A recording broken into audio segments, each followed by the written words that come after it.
experience is the experiment. Turn around. Awesome, let's do it. Today's guest is a singer and songwriter who hails from Los Angeles, California.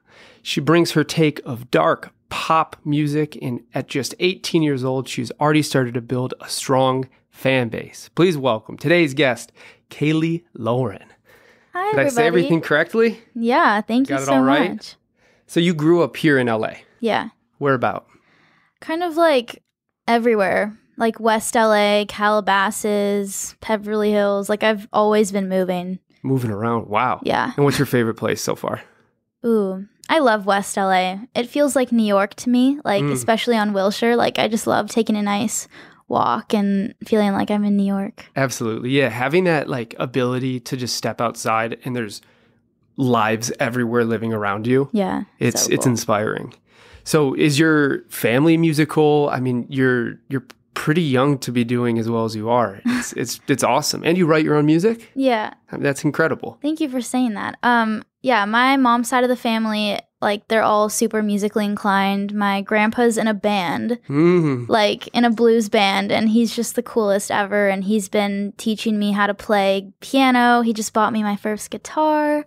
Congratulations. And thank you. And my grandma and I, like every time I see her, we kind of just go through music or records she used to play when she was my age. So I've always been really into like oldies, like Frank Sinatra, Barry Manilow, Oh, Peter and wow. Gordon. Yeah, obsessed with Throwing that stuff. it back. I dig it. I'm very similar. I mean, my parents were into very different music, but my grandparents, all my original records are Barry Manilow or That's nine so different cool. Frank Sinatras. I feel like I can tell. You have like a 60s oldies vibe. Take like, that any day. That's really cool. Yeah, it's a big inspiration. I mean, so you had your family around you. Was that kind of the impetus for starting music, or did you find the need to be an artist on your own?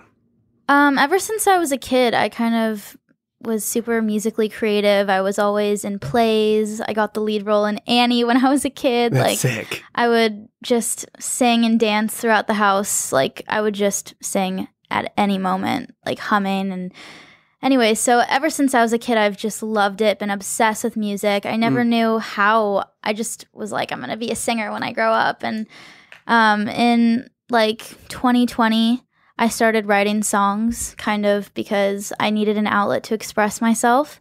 Wait, so And- this is only 4 years into writing? Yeah. Holy shit. That's insane. That's Yeah. insane. I've been writing for like 10 years and I can't finish a song. That's so impressive. Thank and you. they're like really good songs. I really appreciate that. Yeah. I write all my songs on my own except for Lifesaver. I wrote that with a collaborator, Gavin.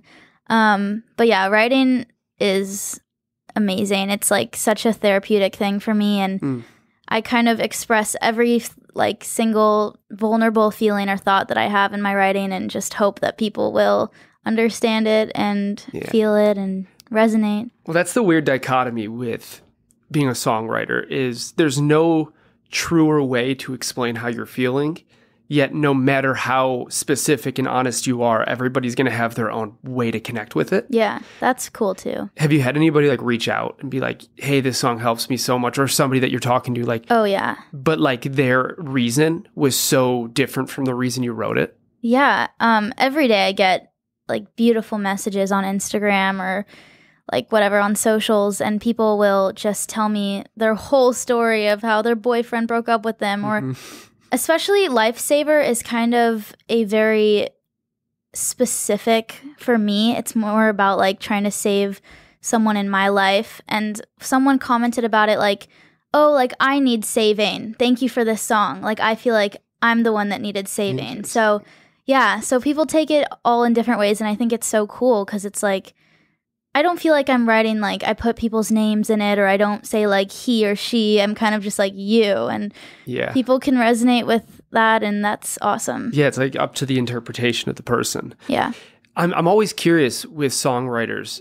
Do you ever wish that people felt more exactly what you were writing about, or do you like the experience of knowing that they're going to find the tropes in it that resonate with them, and that's how they're going to take it in? There's a part of me that kind of get sad when people say they relate to my songs so much, especially when it's like a super sad one. I'm like, no, I don't want you to feel like this because I know how shitty it feels. But at the same time, it's like, I kind of do want you to understand because I want to feel like validated too in a way. No, absolutely. But I think I just let it be and I just let people take it for whatever it is and resonate it to whatever experience they have in their head. And we all just connect through this music and make it our own in some ways. And yeah. It's such a weird, interesting world because most of these words we've heard before. Every note on the piano we've heard before. Yeah. Yet every time you hear a new song, you can still get goosebumps like you've never heard any of it. Yeah. And that's it's so actually really cool way to look at it. Yeah. So you started to play guitar recently? Yeah. So I have learned all the like basic chords, none of the like 7 or other ones, kind of just like A minor. Got your triads down. But I play like every single Taylor Swift song because those are pretty easy to just kind of play on the basic chords. And yeah, I was just at like 2 a.m.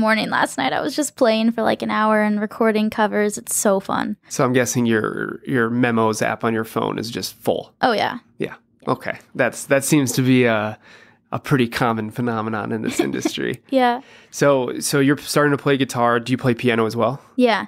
So I actually play the piano by my ear. I don't know any of the notes. LOL.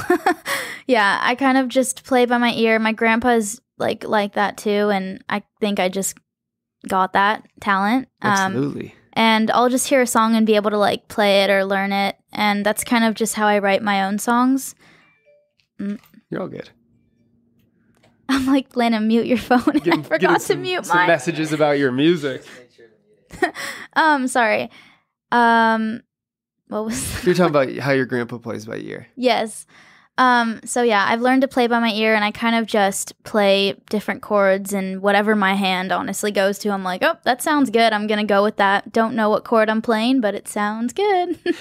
I'm very similar with that. And I think that there's obviously every way to learn, there's an upside and there's a downside. You can be really, really good at understanding the fundamentals and not be able to deploy those in a way that feels honest. You're just following the rules. Mm-hmm. But you also can then go and figure out, like a theme and a feeling very off the bat.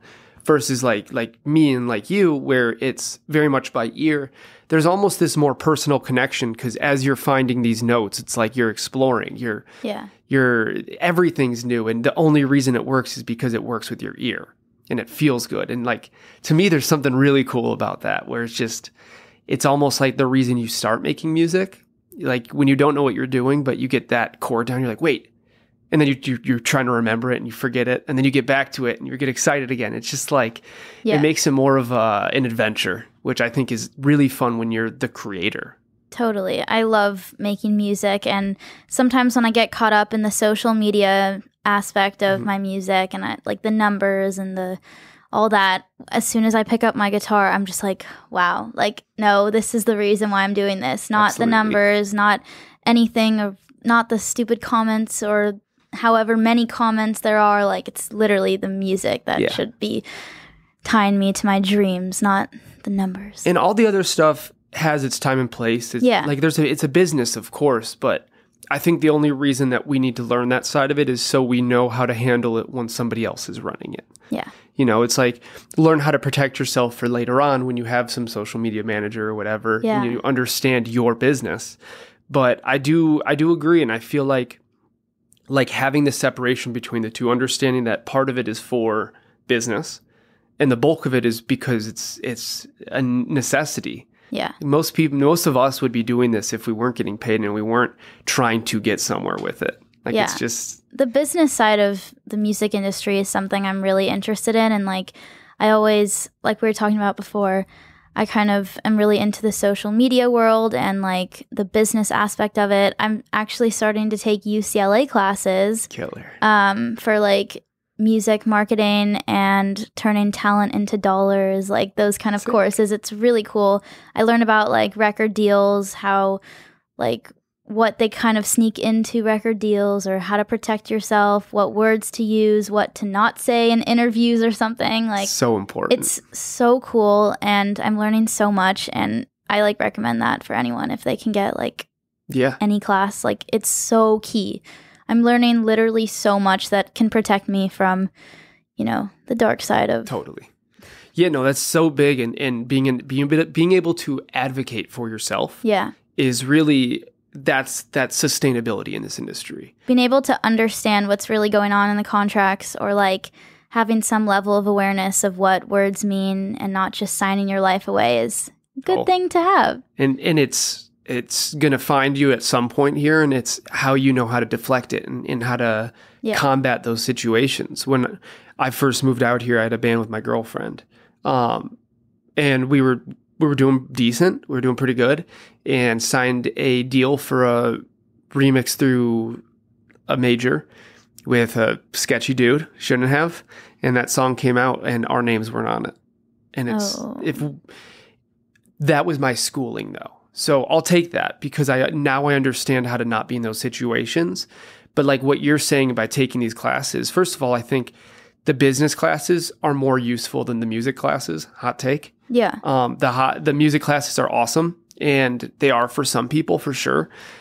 But a lot of that you can learn by sitting in a room with a bunch of cats who can jam and just asking questions. I completely agree with that. I think like learning the business side is so much more important when schooling or going into like a learning environment. I mean, for me, when I've tried to do like piano lessons, I like get so kind of trapped in this box of like, this is how you do it. You have to do it the way I'm saying, and it like use these fingers and don't use the ones and I'm like, this doesn't feel as creative. Like I feel like I have to be in this kind of like, now I have to go buy all these books and learn all this. And I mean, that's great. That's great to know your chords or whatever. But for me, I'm like, I'd like to kind of let the music side be how I do it, and like play the guitar, learn the guitar however I put my fingers, even if it's hurting or whatever. And like, you've done it. Yeah. Like you've proven that you know what you're doing. If you're making good music and you have the lyrics down, the lyrics are great. You have the instrumental down, it sounds fantastic. And then you put it in a good package and you prove that you can sell it. Like you have songs that are doing really, really well. And I mean, I'm guessing are you signed to any distribution or label? So that's just on your own. Yeah. I mean, what did that process look like? Is that word of mouth? Is that working really hard with the social media side? Like, how did you find some of these numbers that you're already starting to get at that pretty early on in your career? Yeah. I've been really interested in social media and like marketing and all that since I was a kid. Like when I was 9 or 10 years old, I had my own like business online. Like, do you remember Slime? Like when that was a thing, like silly putty kind of stuff. Oh yeah. People like that was crazy back in like 2016, I'm going to guess. And I was making like $500 a week by just marketing on social media, like pink glue and borax mixtures, like literal slime. So ever since then, I was like, ooh, like, what is this? Social media. I would like after school DM all these people like follow for follow. And I would learn how to like figure out the side of growing a fan base or whatever. And I would have like fan accounts for slime. Like, I don't even know. It was crazy. So that was kind of my starting era of social media. Yeah. And then when it was 2020 or 2019, I started doing like TikTok. I gained like 50,000 followers for doing like get ready with me. Like I was in my influencer era. Like totally. I would do like the PR stuff, and I just learned how to grow a fan base on there, and like that was really cool. I learned the emailing side of all this. So it's kind of like a journey of everything. I learned how to do a business, then a like emailing PR and social presence, and then posted my first singing cover. That did well. Started a brand new account because I was like, I don't want these 50,000 followers that like my Get Ready With Me's to just like my music because they already follow me. I want to see if like this is actually going to be a thing that people like. I don't want to get like liked so just cool. Because, yeah, it was a big move. I could have just stayed on that account, but it was hashtag shadow banned. So I was like, it's okay. Let's just go to another account. I started posting on there and gained 20,000 followers pretty quickly, and then started posting on Instagram Reels, which is really helpful. Like that is where all my streams came from. Yeah. I posted like like literally me falling onto my dad's bed, and it has like 1.9 million views of just the lyrics. And I'm like, whoa.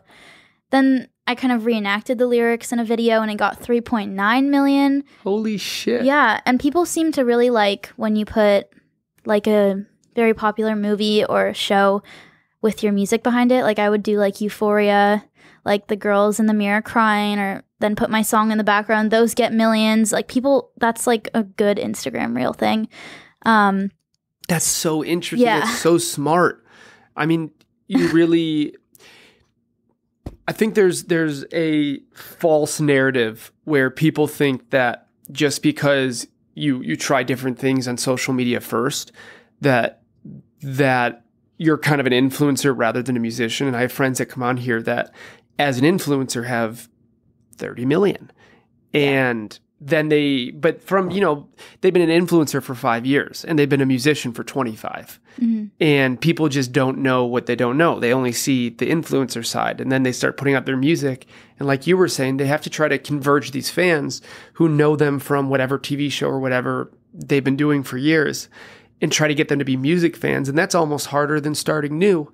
Yeah. Because then you're something, they already expect something from you. Yeah, they would comment like, where's your Get Ready With Me videos? And I'm like, screw this. I'm starting a new account, not doing this. I respect the hell out of it. I think that's a really cool way to go about it. And you're almost like testing yourself. Like you were saying, will this work? Is this what people like? It was a big jump because I kind of stopped posting on that account. So it definitely went shadow banned, lost a bunch of followers because I wasn't posting, and was like, okay, like if this doesn't work, like I don't really have that other account to go back to because it's shadow banned. And so I kind of just took a big leap of faith. And I also like to mention this in podcasts to help other artists out there. I also post on Pinterest idea pins, like 500,000 views. Like a lot of my streams came from that, a lot of them. And what does that mean? Like, what do you mean idea pins? So idea pins are like, are you familiar with like Pinterest? It's kind of mostly just pictures. Yeah. It's like, oh, my dream life. Like you can find like creative pictures on there. That's how I built this whole set. Yes, we love that. I kind of discovered idea pins, which are like videos on Pinterest. Everyone's trying to be like kind of like TikTok, I think. Yeah. So I started posting Pinterest idea pins. I gained like 700,000 monthly viewers at one point. It was crazy.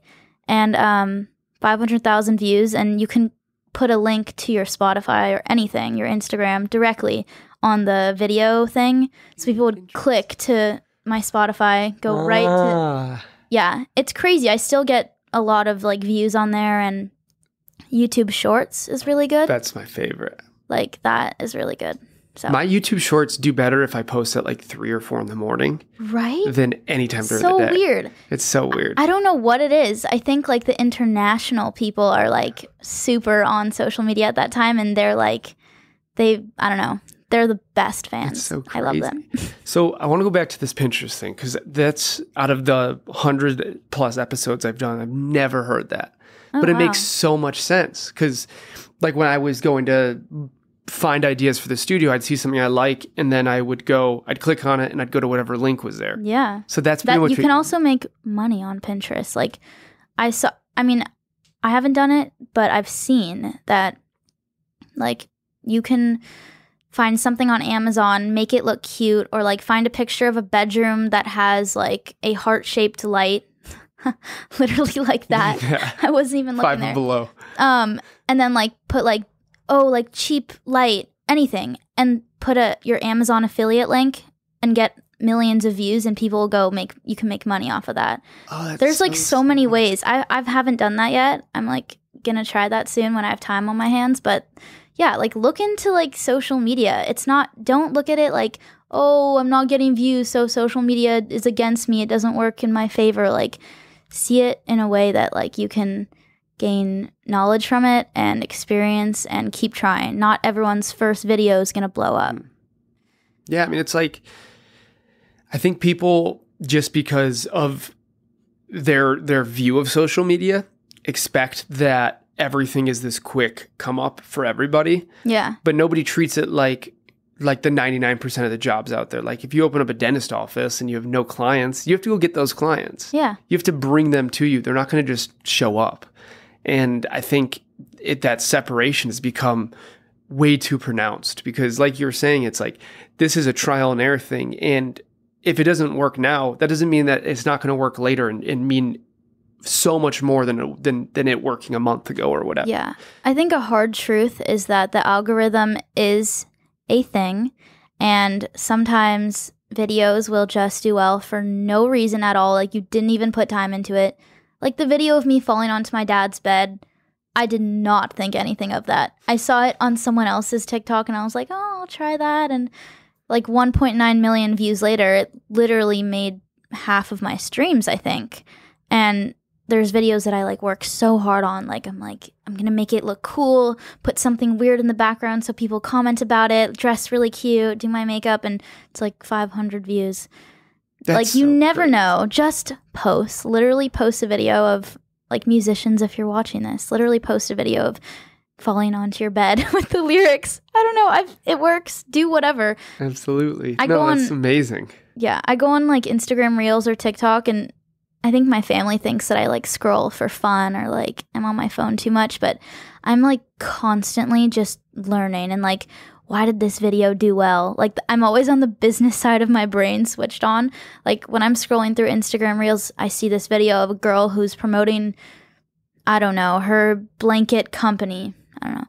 And just like see, why did this video do well? Why am I watching this for this long? Like, is it the text? Is it the music? I don't know. And then I kind of like create little ideas from that and figure out like what works. Just learn from other people on socials. Don't be envious of anyone. Like you can get there too. Everyone started from the beginning and where you are. And Yeah, I guess like the only difference between you and them is that they've done it. They're doing it. They're and just like look what they're doing, and they're doing something right, obviously. Try to like don't copy their song or whatever, but try to learn from their marketing ideas. It's cool. I have a bunch of people on the podcast who give ideas for social media, and I'm always like, why are you sharing your tips? And first of all, I'm saying that just as a question because I really do think that this is no longer a market where your neighbor is who you're up against. Nobody's competition. Yeah. There's enough people in this world that everybody can do this. But the one thing that everybody says is I can give out all the tips in the world and people see that they work. People still don't put the time to make it happen. Yeah. And that's really the biggest thing. If you're not starting, you can't expect for anything to happen. Yeah.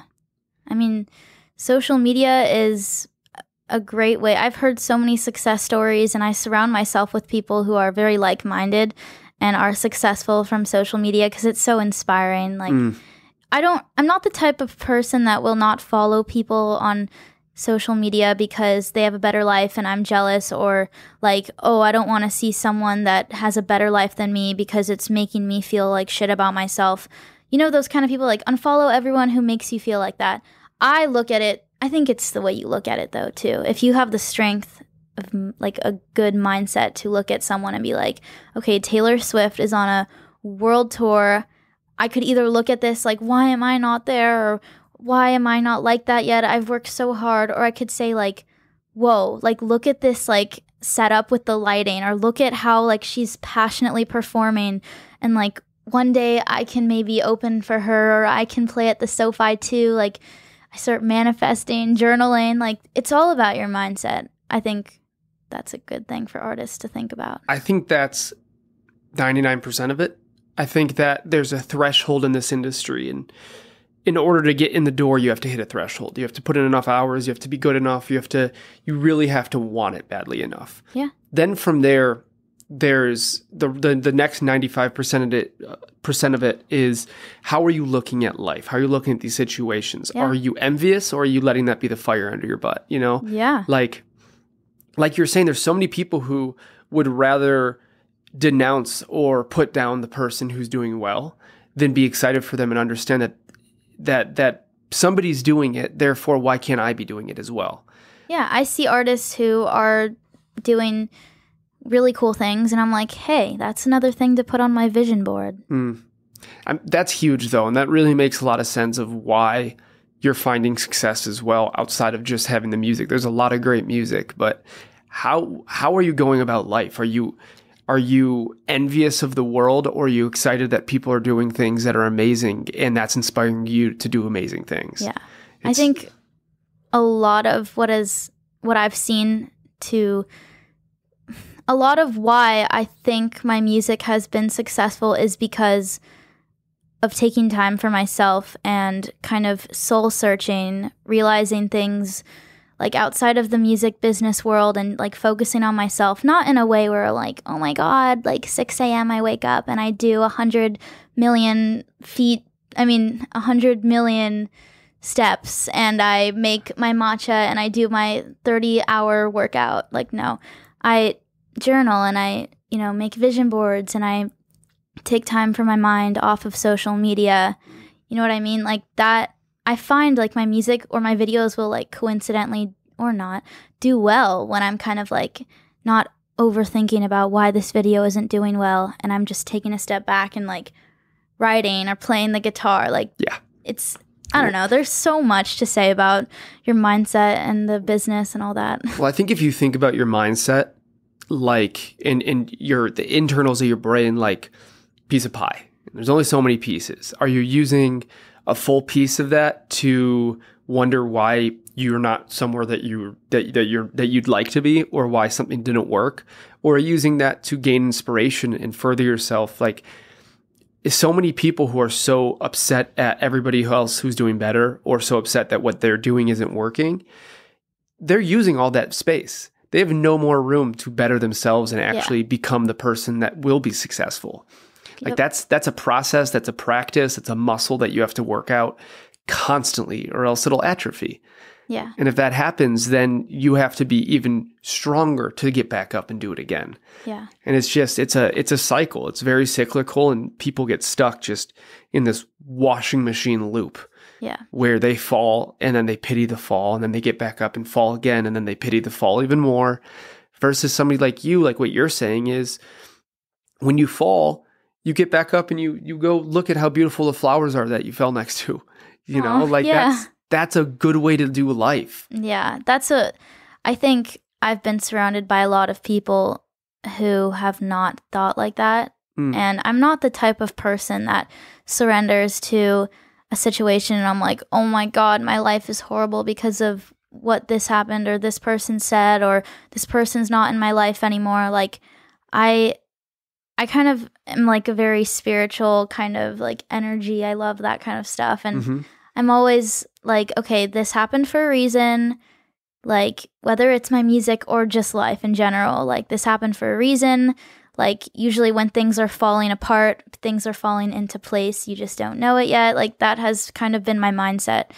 And I think that's helped me a lot with my music too. Because there's a lot of times like before I blew up on Instagram Reels, it was like, I was like, I don't know if I could do this. I'm not getting streams. I'm not making money. Like I was doubting myself so much and putting my worth into all the views and all the numbers. And I know so many people that can relate to that, a bunch of artists. And listen, I'm not perfect. Like I still do that sometimes, but I think I just have learned to kind of shift my mindset. Like you can't really change the industry. You can't change or control if your video is going to do well, but you can control how you react to it and how you go on. Like, yeah, I think making mistakes is a necessity.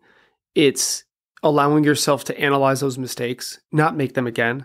Or if you do, maybe take a little bit more time to figure them out this time. Yeah. And to understand that this is a process, not a product. We're not building something that once it's done, you can sit and look at it and nothing will happen to it.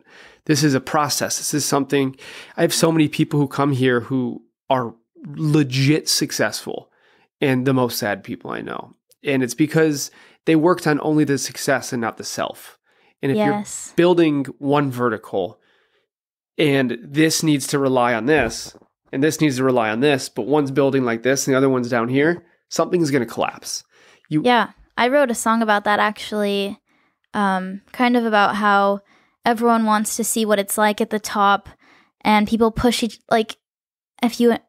it's kind of like a mountain as an analogy. Like everyone's trying to see what it's like at the top, fame, success, wealth, like celebrity status and they're like pushing other people off or whatever, like, oh, I don't need this person, that person's jealous of me or whatever, only focusing on like, oh, like I want that or whatever, even anything in life, like, oh, I want money, I want success, I want this job or whatever, and kind of just thinking everything else is, ugh, like I just want that. You kind of lose yourself, you lose everyone around you, and you end up at the top by chance, and you don't have anyone, and you don't know yourself. That is something like I've thought about a lot, because like, I don't know, you watch like interviews of artists, just kind of like you're saying, they seem sad, or they're like, yeah, I'm alone, or yeah, like I don't have any friends, or I don't know. I've seen like documentaries that they just seem so sad or alone, and that's something that I'm really cautious of. Like when I make it to the top, I want to have good people around me and know myself. Yeah. Not lose myself trying to get there. Yeah, you got to think about it like, let's say your goal is to one day climb to the top of the mountain and water the tree on top. And you get so tired climbing that mountain because you're trying to be the first one up there that you end up drinking all the water. And by the time you get up there, you can't water the plant. It's like you made it, but you didn't do the thing that you were there to do. That is a good thing. I like that. I'm going to use that. I think the water is really just a good representation of the self-care aspect. I mean, it's something that I've gained from this podcast is understanding that the job of an artist is not to make music. It's to gain inspiration and find a way to convey that with the people that need it, that are there to listen. Yeah. You know, the music, how many songs have you heard that are really well written? The mix is terrible, the production sucks, but it's a great song. And people still love it. Yeah. Like there's so many hits right now that are genuinely terrible songs, but there's something about them that get people to the dance floor, get people to the room. And it's like, you just got to find your piece of how you can convey your story the best to people and how you want to do that. What makes you get in the car and listen to your song and go, wow, I did that. Yeah. Like, that's a cool fucking feeling. That's really important. Cool. Yeah. I've had to grow a lot. I usually search for external validation throughout my whole life till now. I mean, I still do it, not gonna lie. But I'm learning, and usually when I like first get my demo back, I like show it to whoever's around and like literally base my entire worth on their reaction sometimes. And I'm like, and I wish that I could like listen to my song more and be like, I did that. Like those are my vulnerable feelings, and I'm so proud of myself for like being able to express myself like that vulnerably in a studio, and like, wow, this is a good song. I think it's easier said than done to be like always super proud of yourself, or I mean, it's great hard to do that, but it's really hard, especially, I mean, not to sound cliche, but I am like a perfectionist as an artist, and I feel like a lot of people say that, but I always like need everything to be perfect. Like if my dad says something about the production, I'm like, oh God, like, damn, like I didn't do it good enough. And I get so hard on myself, and I'm like, that's just someone else's opinion. Like, you might have loved that part 5 minutes before anybody said something. Yeah, I get so hard on myself. I'm working on that. But that's kind of the motif of being in this industry. You will always be harder on yourself than everybody else. Yeah. Yet what they say will determine how hard you are on yourself. Yeah. And it's a cycle. This whole industry is just these weird little circles that we're constantly running around. And it's not that they get easier. It's that they get you get more familiar with them. Mm-hmm. And I think the cool thing is to understand that as long as you're doing and you learned a little bit today that you're going to apply to tomorrow, eventually that number is going to grow, and how much you're applying is going to be a lot bigger and bigger and bigger. You can't be waiting for that. You can't be waiting to fill a full dump truck with new ideas. You just have to put a little piece in every day, and eventually that thing will fill up, and you'll dump it out and do a whole nother one. You know, like that's just how this industry is. You have to be consistently understanding that there are a few things you need. One is to love what you're doing. 2 is to do it in a way where you're respecting yourself and understand that the community around you respects you. And 3 is finding a way to do it sustainably. You could be the best artist in the world, but if you put out 2 songs and those are great, people forget about those in a week now. Totally. How are you? how are you doing, 5 months from then? You clearly can do it. You clearly have the ability to do amazing things, but that means nothing if you don't have the water to water the plant. You have to be okay along the route. And sustainability in this industry is everything. It's understanding that as long as I'm better tomorrow than I am today, and that I learned a little bit more, and that I used this filter that I built in my brain and worked so hard to become this person. Like, clearly, if you've become this person, you've learned a lot. Yeah. Like, if you can use that filter to then filter out all the things that you no longer need as they come, and keep the things that you do, you're always going to be better tomorrow. Always.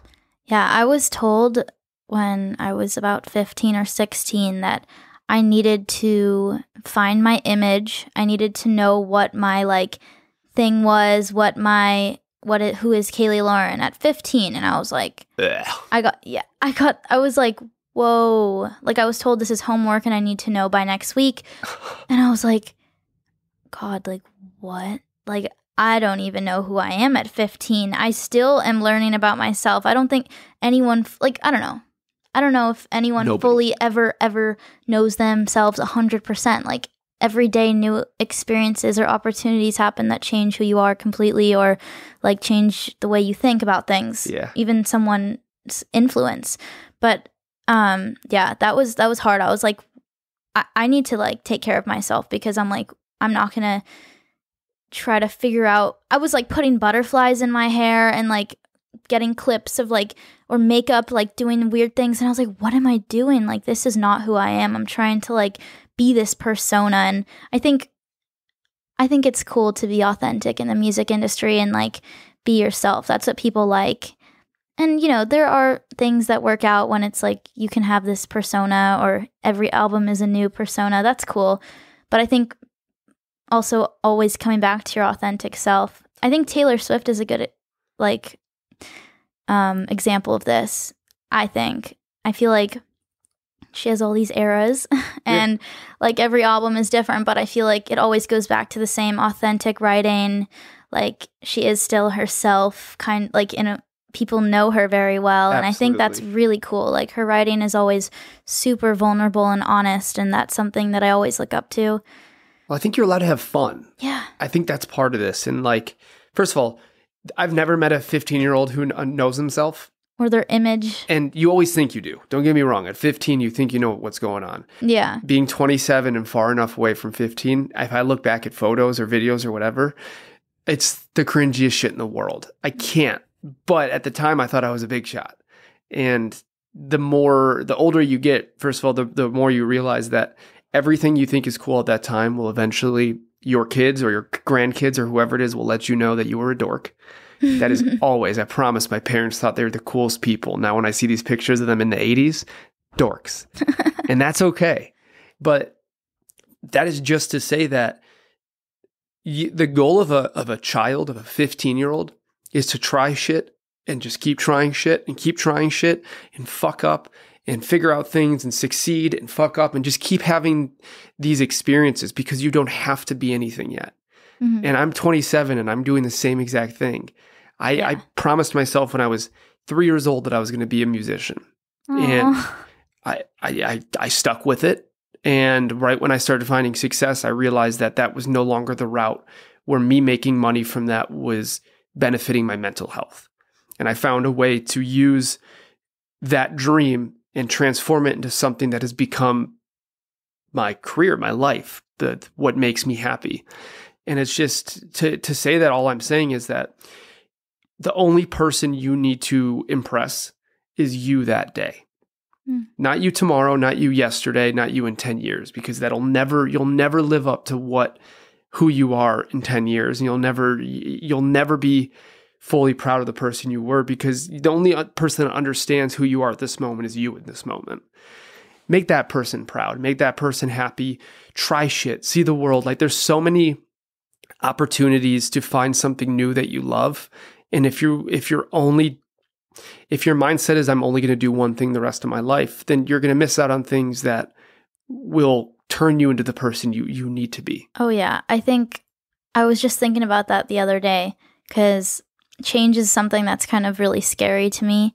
And I've kind of taken a look back from my childhood until now of how change has benefited me and how it's made me the person I am today to kind of like make this big move in my life now. And I was thinking about like, okay, the girl who was selling slime wasn't doing music, but still loved it. It was still her core, but wasn't doing it professionally or whatever. But that kind of directed me to loving social media stuff. Exactly. And then that directed me to, hey, like now that I have this audience, maybe I'll try some singing videos. And then those did well. And I started my new account and like everything kind of, I didn't necessarily know that I was going to actually go with my dream career of being a musician. I was always hard on myself when I was a kid, but trying new things allowed me to get to where I am now. Like, if I didn't go through really hard like times 3-4 years ago, would I have picked up a pen and paper and started writing my feelings? Like, if I was this happy, like, you know, happiness is the goal, like you want to be like everything is good in life, like if that was the case, I don't know if I would have started writing, and I don't think I would be here where I am today, and that's pretty awesome. Like, everything happens for a reason, like I said. Absolutely. My favorite thing to say is retrospect is the killer of all bullshit. You have to be 10 feet away from whatever situation is the hardest situation to understand how it was beneficial. Yeah. And understanding... Not a lot of people do that, by the way. No. And don't get me wrong, as somebody who loves to say that, I still have to reel myself back in sometimes and be like, hey, you've been here before. What are you doing? Yeah. Like, let's really take a second to stop thinking that we understand everything. Yeah. And figure out the best way to go about this again. Last night, I was making a list of my fears of something that's happening in my life, like this big move, change. And I was writing down all my fears, kind of, I don't know, I didn't really see this anywhere. I just kind of started doing it. And then at the bottom in parentheses of every fear, I wrote down like, okay, in a positive mindset, like how could this fear be not so scary? Like, I don't know, let's say I'm afraid that I won't be like focusing on my music as much as if I'm doing this. And it's like, hey, like you still have time to post on social media every day. Like it takes 1 minute to write little hashtags and do it. Like that's a great way to get your music out there. You still have time at night to like do your piano or whatever and play the guitar. So I really, really found that helpful. Like kind of writing down my biggest fears of whatever change is happening and kind of writing down like from a outsider 10 feet away perspective, like, okay, like if I was talking to this person, what would I say to like kind of ease their anxiety? And I was like, whoa, like, okay. It's huge. Well, it's like... That's facts, and I literally told myself that, so I'm not scared. Everybody, if you went to anybody that you know and said, tell me 5 things about yourself you don't like, they can name it off in a minute. But then you say, tell me 2 things that you really love about yourself, that's so much harder. So much, and it shouldn't be. Self-love is it's gone to a really dark place for most people. Like not a lot of people, including myself at times, don't love themselves, and it's like people are trying their best. Like I wish I could give myself the same like love that I give other people. Like I was thinking about this the other day. My dog literally just exists, eats, sleeps, goes to the potty, and walks and just exists. And I literally the next day. Love her so much. I'm like, this is the greatest thing that's ever existed. And like, oh my God. And I'm like, I have done so much in my life that is like so worthy to be proud of myself for on one side. And I'm existing and I'm getting up every day and I'm a good person and I'm like nice to my friends and my family. And I'm not just eating and sleeping. And like, even if I was just doing that, I should be proud of myself the way I am to the dog. I'm doing so much and I'm like, I could do better and I'm not good enough. LOL, like my song, not enough. So I was thinking about that. Like, love the dog so much just existing. Why can't we do that to ourselves? That's huge. And I'm going to be thinking about that all day because it's such an honest way to look at life. And it's like we're so tough on ourselves and we're so tough on others, yet waking up and getting out of bed is hard enough. Yes, like literally there are people out there who cannot even get out of bed and they're so depressed, like rightfully so if they're in a situation, whatever, Really? no judgment. But like the fact that you got up today, whatever you did, made your cup of coffee, something like that. Like you got up and you got your podcast ready and you met someone new. Like that's so cool. That's something that everyone, like just existing, just going to work, getting in your car. Like I think something that I've tried to do is be grateful for literally everything. And that's so like, I don't know if that's cringy to some people or like. Some people can fuck off. But yeah, I try to like, I mean, listen, I'm not always happy or smiling. I'm like, I get depressed too. Totally. I'm a human being. Absolutely. But I try to like say, hey, like my friend's letting me sleep over tonight. Like that's so cool. I'm so grateful for that. Like to have someone who like cares enough about me or whatever. Or like I'm so grateful for my car that drove me to this podcast. Like, you know, so huge. So much manifests into your life when you're grateful. I'd love for anybody watching this, if I can give you one piece of advice from this episode, is go write down 10 things that you find to be tough or you wish that you could change, and erase why you wish you could change those and go try to write a reason for each of those of why they're important and what you can gain out of these situations. I think that's so helpful and so healthy. Do you have any like morning routine? Like, are you into like journaling or anything like that? Not really journaling. I go on a walk every morning with my dog, and that's like my thinking time. That's good. But I do a lot of things for sustainability like that. Every weekend I go to the mountains. I don't miss a weekend. I'm right after this interview, I'm going straight to the mountains for the rest of the day. That's cool. I know that is something, if I do that, my week is better. I'm a better person. I'm happier. I feel really better. Cool. Like there's just things like that are non-negotiables that I learned from living for 27 years, that I'm like, every single time these have worked. If I don't do that and I'm having a rough day. I think that's cool that you know yourself that well to be able to find something that really pulls you out of maybe a headspace that's not so bright or happy, or even just knowing that going there will like evidently make you a happier person throughout the week. I think that's so cool. I've been doing this like journaling thing, this journey of journaling. And what I like to do, if this is any help to anyone, I think this is really cool. Please. I try to tell my friends to do this, but it's kind of not really time consuming. I don't know. You can think what you want.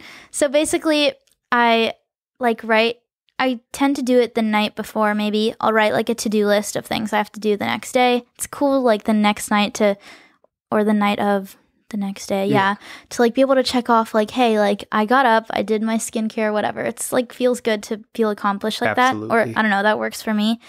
And then I write 3 things I'm grateful for the day after the day's done. And I also write like things that worked out today, like things that went well today. That has been so helpful. Like you kind of analyze your day from morning to night, and you can like, hey, like that person complimented my perfume, and I'm like a really big like, ooh, I love to smell good. That's super cool. Or this email came through and I'm going on a podcast on Sunday. Like I always write what went well, and then I go on my Pinterest and I like read some affirmations, and that's kind of like what I like to do. I mean, I haven't always been like that, but I think it's so helpful, and I think what you think about before you go to sleep is so important. Like my grandparents watch the news and I'm like, no, don't do that. Yeah, it's like you have these hopefully 8 hours every day where you don't have the control to walk away. So you might as well set yourself up for the best opportunity to wake up healthy. Yeah. I think that's huge. And I think I would love to see you start doing some TikToks where you're telling people about this stuff, because I'd watch the hell out of it. I think this is I think this is why I do this podcast. First of all, this is part of that experience for me, like going to the mountains. Having 45 minutes to talk to somebody without a phone. How often do we get that? Especially somebody you don't know. Yeah. Like I love having my friends on here that I see every day, you know, that's great.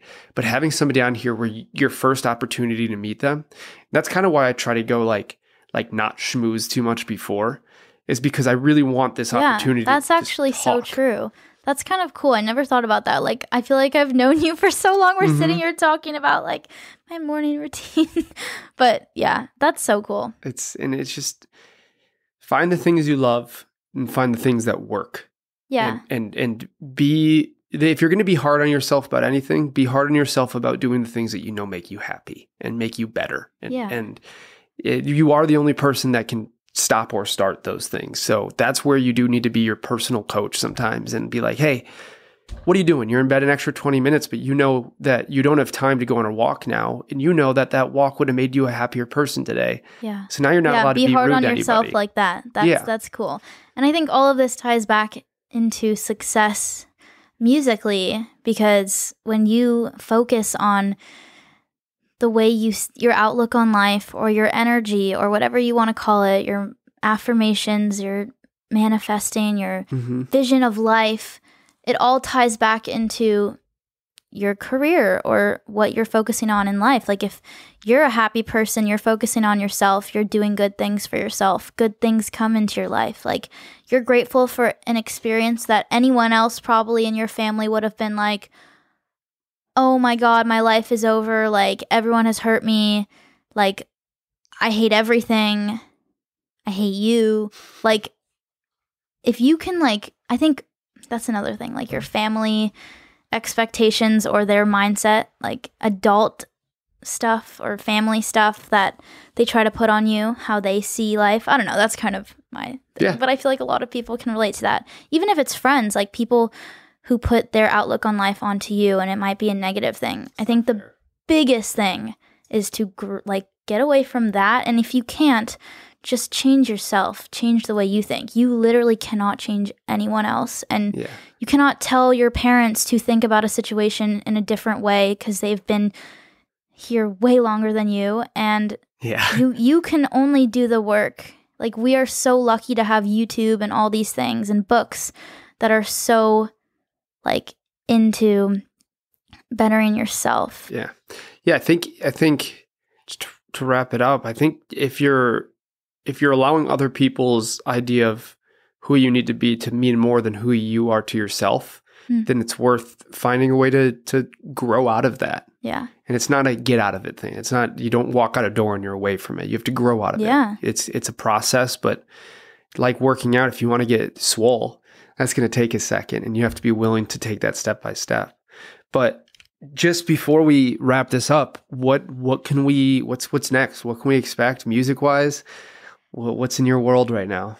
I am going on tour soon. Hey. I am playing a show in New York soon, which is a big deal for me because I think I mentioned earlier, New York, I feel like walking on Wilshire, New York is big dream for me. So moving I'll have my there, brother and his girlfriend come support. Yes. Hopefully moving there soon. Killer. And just new music, new interviews, new podcast stuff, and just writing more vulnerable, honest, heartbreaking songs for the world to resonate with. So I love it. Well, I'm very, very impressed. I obviously really enjoyed what you're doing already. I love your music. Thank you. I love anybody that reaches out for themselves too. I think that's how I run my whole business that way. And don't get me wrong, the biggest thing I struggle with is the communication part, not in person.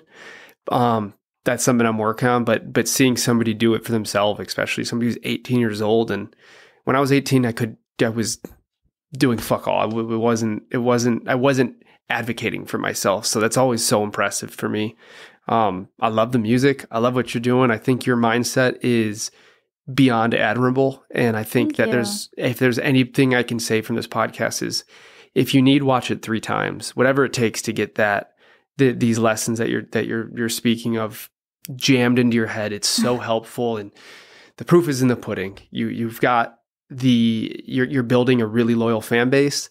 You've got the marketing side down and you're not talking down on it, which is so impressive for this industry. You're writing your own music. And that doesn't mean that working with collaborators isn't just as impressive, because I think but being in that room and being part of that process to me is very important. And yeah, I'm impressed. I'm excited for everything to come for you. Thank you. Of course. Thank you so much for coming on. Thank you for having me. Anytime, you have an open invite. Thank you guys for watching. Thank you for hanging out with us. I hope you got a little something out of this. I did. I know that for sure. And be looking out for this guy over here too, is about to start playing guitar, so he'll be on eventually. Thank you so much. I really appreciate you. Thank you guys. Go check out her music. Go stream it up. Go catch her in New York. And to everybody listening. Hi guys, I'm Kaylee Lauren, and this is an experiment. Yeah, it is. Love you guys. Bye.